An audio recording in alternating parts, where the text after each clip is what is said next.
मातम कब से शुरू हुआ?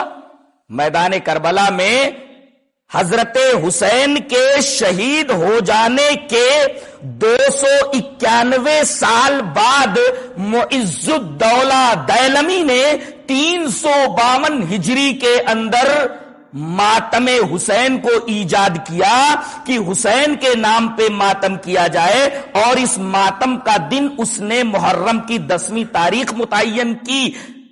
जाहिर है कि करबला के वाक़े के 291 साल के बाद सन 352 हिजरी के अंदर मुइज़्ज़ुद्दौला दैलमी जब मातम हुसैन को ईजाद करता है, इसका मतलब यह हुआ कि इससे पहले यह चीज नहीं थी और इसको ये दीन शुमार करते हैं।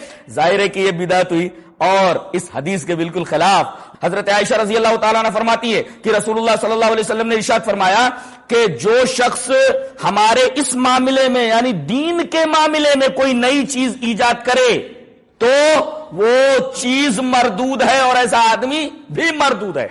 यह रिवायत इमाम मुस्लिम किताबुल अक़दिया में है। जहां तक अमल का मतलब है, अमल के बारे में देखिए, हजरत आयशा फरमाती है कि रसूलुल्लाह सल्लल्लाहु अलैहि वसल्लम ने इरशाद फरमाया कि जो आदमी ऐसा अमल करे जिसके ऊपर हमारी मुहर नहीं है तो वो अमल मरदूद है। जाहिर है कि ये नबी के जमाने के बहुत बाद ईजाद हुआ और इसको ये लोग इबादत कहते हैं, दीन समझते हैं। जाहिर है कि यह दीन में एक नई चीज है जो नबी के जमाने में नहीं थी, सहाबा के जमाने में नहीं। बिदात हुई और इस बिदात को यह इबादत कहते हैं। यहां तक के 10वीं मुहर्रम के मातम को तमाम इबादतों से अफजल समझा जाता है।